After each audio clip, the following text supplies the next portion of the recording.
Agents beware. The California Appellate Court has again punished double agents. Hi, my name's Simon Offord and I'm an attorney with the law offices of Peter Brewer. I'm a real estate litigator and I focus much of my practice on the defense of real estate agents and their clients, as well as homeowners association disputes and commercial leasing.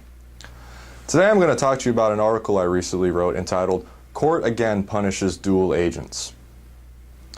This article is about the recent case of Horiki versus Coldwell Banker. Horiki dealt with the sale of residential property.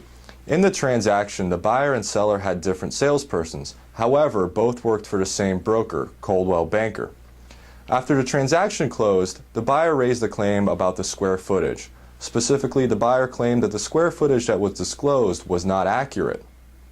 The buyer sued both the agent for himself as well as the agent for the seller. The court concluded that absolutely, the seller's agent had a duty to the buyer, as both the seller's agent and the buyer's agent worked for the same broker.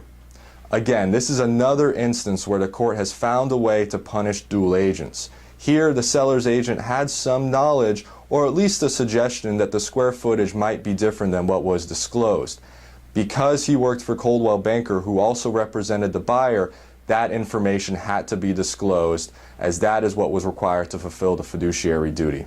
This is yet another example of the courts doing whatever they can to punish dual agents, and again affirms that agents must be very careful, even with as many disclosures as they can do, that dual agency has some serious pitfalls.